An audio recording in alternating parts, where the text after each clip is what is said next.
I'm from Colorado. Jake has been hounding me endlessly about doing an update on the JZX project. Good news and bad news on that. Have worked on it, but we're decided to part it out. It's just way too wrecked. Kind of knew that when I bought it. The story goes, it's kind of irrelevant at this point, but the story is, you know, the guy that owned it, he was coming down a pass near where I used to live, a couple hours from here. And it was snowing, it was an early fall evening, and he was in the left lane. I'm not sure if he was passing or if someone was entering the section of the highway, but long story short, he got rear-ended pretty hard, and it actually pushed the car into the guardrail on the opposite side of the road. And you know, kind of from there, the driver of the truck that hit him took off, no damage done on his end, never stopped to check if the driver of the JZX was okay. It's an unfortunate situation. He bought the car really cheap, has some import friends on the East Coast, actually some guys that we all drove with at Vibes last year. So that's kind of how the connection came about. Anyway, so I scooped the car up for a really reasonable price, pretty much knowing it was going to be a part out. And that is unfortunately the direction that we had to go. Both front frame rails are pushed way over, like way over. And the rear end is the same situation. The rails are knocked way over. One's actually ripped completely off. But I took some video. I actually got the car fired up and running. I took some video of that. You may have seen already. We'll go ahead and throw that in somewhere. That's Jake's problem, not mine. I know people are going to be asking about the JZX, so here it is. This is it. This thing is beyond smashed. This is the good side, actually, so take that for what it's worth. This is it. This thing is a part out, so if anybody out there needs anything or see anything they want, just hit me up. This is, yeah, and this is after I pushed this quarter panel out. This quarter was folded all the way around. I couldn't get to the filler neck in the car to pull the tank out of it, so I got a forklift and yanked it out. It is January. I've got multiple projects going on all the time of my own stuff because I'm an idiot and I can't seem to contain my interest. I have automotive ADD. So this is a truck that I picked up, again, super reasonably. It is an 88 Toyota long bed, 2-wheel drive. It was a one-owner truck, and the truck currently has 475,000 miles on it. Original motor, 22R, carbureted. Things been maintained pretty well. It's been kind of neglected the past few years. I work doing Toyota restorations for a shop here locally in Colorado, and this was a shop that we partnered with, good friends, and this was his shop truck for a long time. Anyway, I got it from him. He was kind of cleaning house. I bought a few trucks from him. This is one of them. I'm gonna hopefully turn this into my daily driver for summertime.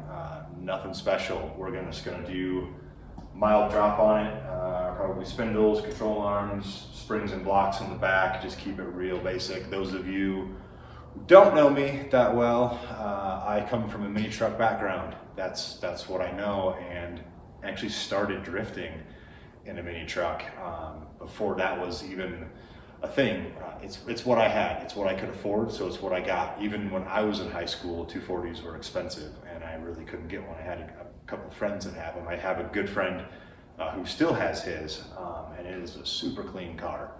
But anyway, I started out in trucks, probably die-in trucks, but making a little progress on that. Actually today is the first time this thing's ran for months. It's just been kind of sitting and neglected, and I decided new year, new daily, why not? So I'm doing 4-wheel drive front fenders on it. These ones you can see, like this is the 2-wheel drive version. There's really, this one's bent, but just the body line here, nothing too special, right? Okay, so the 4-wheel drive pickups and the 4Runners got these cool Johnnies here. They're factory, wider from the factory, and no goofy body line. So I'm gonna get these put on, just kind of rough test fitting them today, but we're gonna get them on and see how they go. I've always noticed a pretty typical, 84 to 88 thing. A lot of the tool grab guys go with the 4x fenders because they're just better. They just look nicer. But this truck is a temporary distraction from kind of another reason why I decided to part out the JZX, because I picked up yet another project. So let's flip over and look at that. All right, so here it is, 1967 Toyota Stout.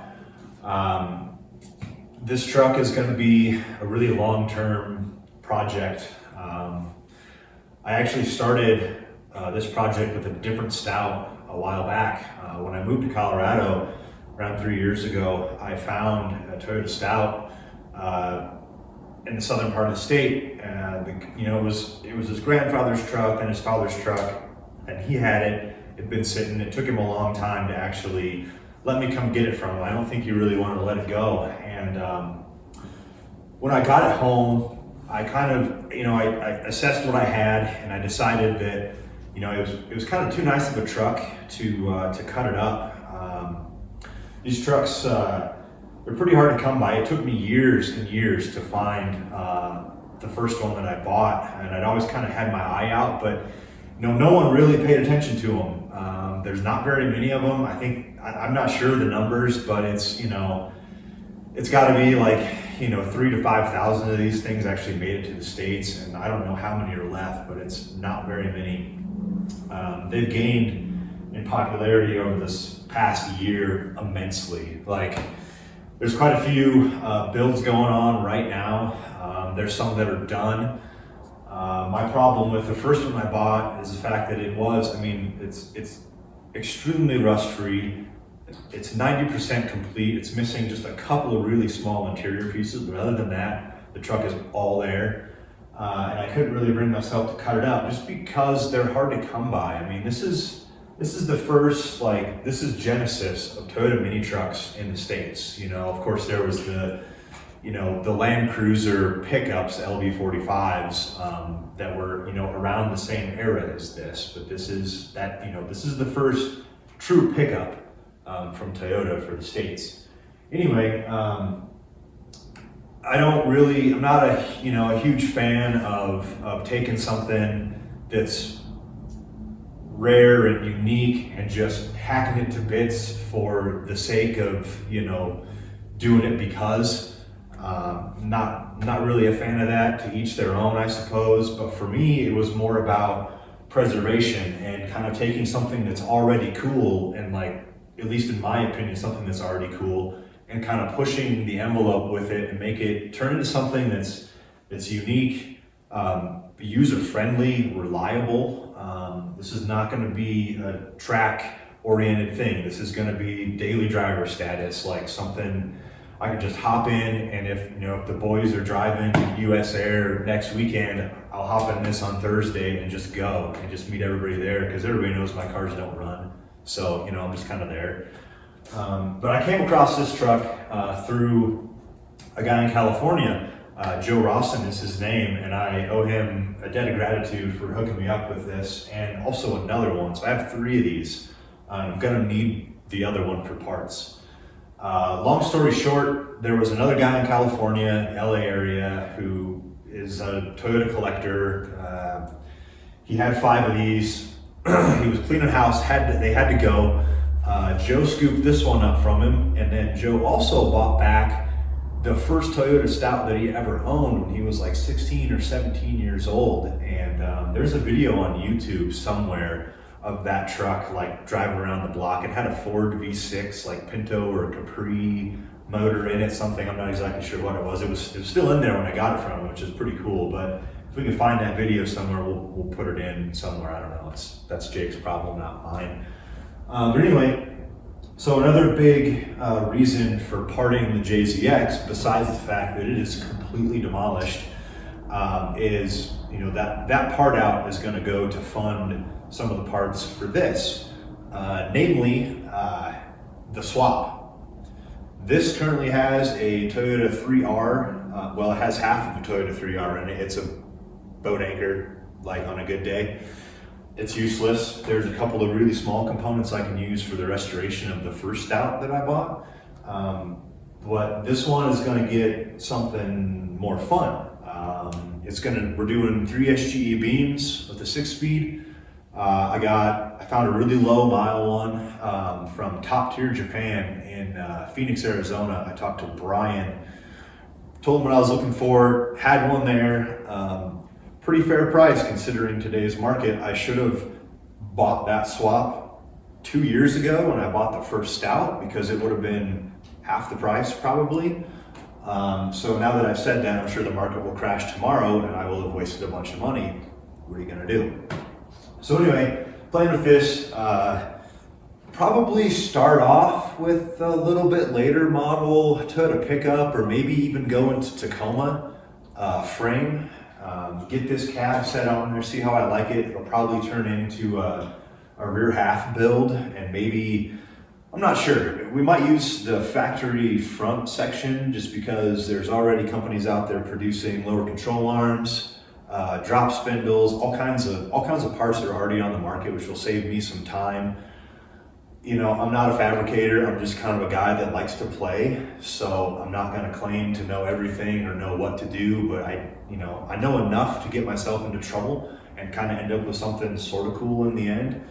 So we're gonna see how it goes. This is gonna be a long-term build. This is not gonna be a fast process at all. My building still isn't even finished. Like I don't know, it might be 30 degrees in here right now. So I need to get heat, I need to get insulation, I need to get a table built to build the chassis on. It'll be a long project. I know, we're not really known for like mini truck builds, but mini truck is my background. I started drifting in a mini truck. I own several of them in all different orientations. I mean, trail trucks, drivers, bone stock, like restoration trucks, something like this. The pickup I showed you earlier, I'm kind of a mini truck guy. That's where I always started. Got plenty of broken Nissans to fix, and I'm sure Jake somewhere is like, just gonna give me shit about not finishing the 8.6, which I gotta admit, having that beam sitting here is awfully tempting to pull the 8.6 out of the shed and just chuck it in there and be able to drive it this year, but that's not the goal. That engine is going for this truck. We'll see what happens. I don't know. If you guys wanna see more of this kind of crap, tell Jake. Don't tell me, tell Jake, because he tells me what to do. I'm just here because he was like, dude, make more videos.